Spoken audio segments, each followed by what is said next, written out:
एक दिन राजकुमार सिद्धार्थ अपने चचेरे भाई देवदत्त के साथ बाग में घूमने के लिए गए।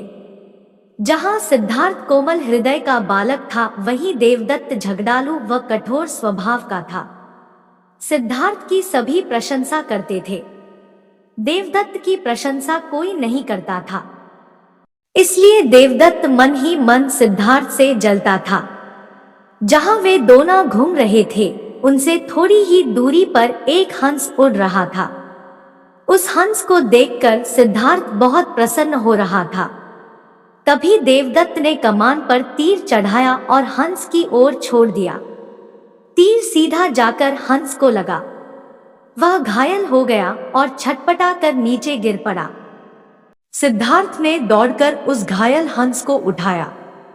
उसने हंस के घायल शरीर से बह रहे लहू को साफ किया और उसे पानी पिलाया। तभी देवदत्त वहां आ पहुंचा। उसने क्रोध से सिद्धार्थ की ओर देखा और बोला, इस हंस को चुपचाप मुझे दे दो। सिद्धार्थ, इसे मैंने तीर मारकर नीचे गिराया है। नहीं, सिद्धार्थ ने हंस की पीठ सहलाते हुए उत्तर दिया, मैं इस हंस को तुम्हें नहीं दे सकता। तुम निर्दयी हो, तुमने इस निर्दोष हंस पर तीर चलाया है।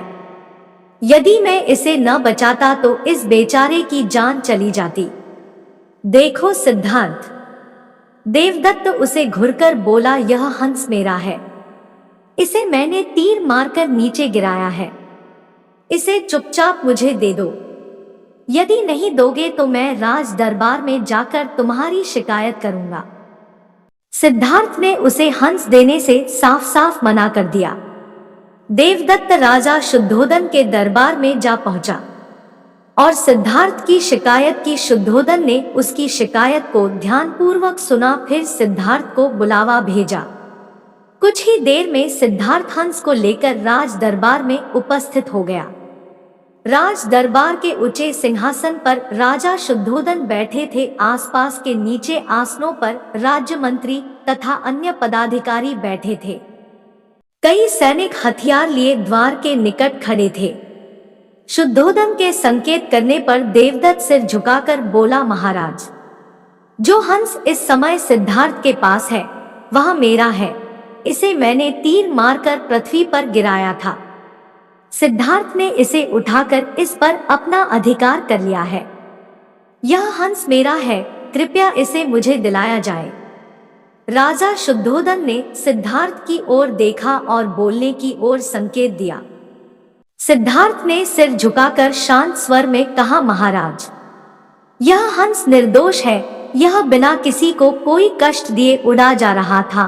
देवदत्त ने इसे तीर मारकर घायल कर दिया। मैंने इसका उपचार किया है, इसके प्राण बचाए हैं। मैं समझता हूं कि प्राण लेने वाले से अधिक प्राण बचाने वाले का अधिकार होता है। मैं आपसे प्रार्थना करता हूं कि यह हंस मेरे पास ही रहने दिया जाए। मैं इसे बिल्कुल स्वस्थ करके आकाश में उड़ा देना चाहता हूं।